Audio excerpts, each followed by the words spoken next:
It is impossible to move on and to walk in Christ without understanding that you are fearfully and wonderfully made, and that you are the crown jewel of His creation. I've found that sometimes we as Christians really lose sight of that.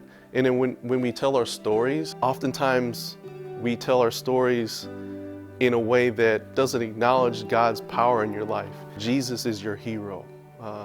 In the context of Jesus being your hero, every story has a similar arc. You have an origin part of the story, you have a fall, and then you have a redemption and then a restoration. Pick your favorite story. It has those types of elements to it.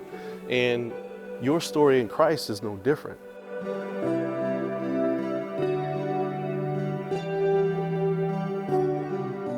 My parents were atheists. My upbringing was based on you do everything yourself.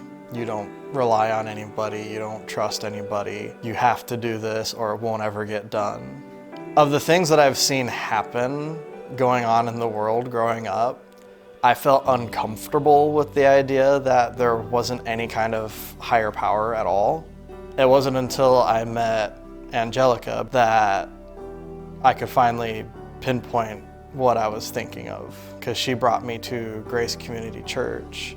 Coming in and listening to the sermons and getting a better idea of what Christianity was like, what it is that Christians actually value and what the Bible really was, helped bring me to Christ, and then starting to experience what God can do in our lives. It helped me slow down and appreciate more of everything that I have and we have on our planet. Being blessed to understand who God is and to understand the deeper things of God. He knows your groanings, all of your pain, your suffering. And that's what drew me to Christ in the first place. When I was in about 6th grade, my parents divorced, and that was incredibly traumatic for me.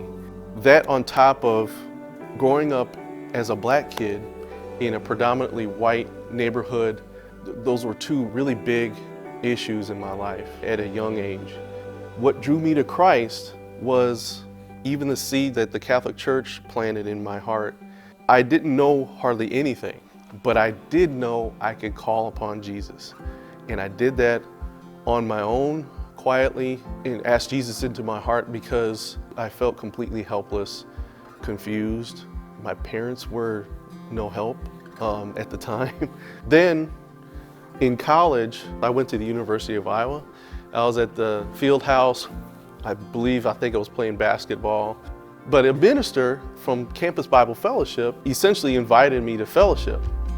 And I felt it was an odd thing. It came out of nowhere. But I was like, yeah, okay, I'll show up. And through different activities, meals, Bible studies with them, I began to grow in knowledge of the scriptures for the first time in my life.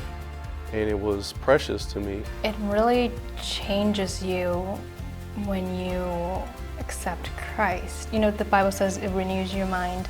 It changes how you look at life, how you look at yourself, how you look at other people around you. I became more engaged with the other people that were around me.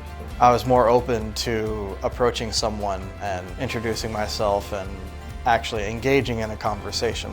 To know that Jesus is familiar with all your sufferings, that's the first and primary blessing I know I've experienced.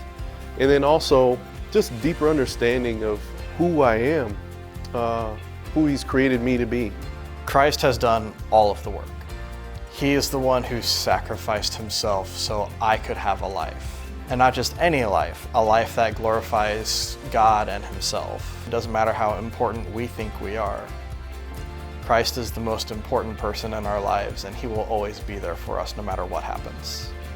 It's important to share your story because, first of all, it's commanded in the Bible. And when you have news so good, why won't you share?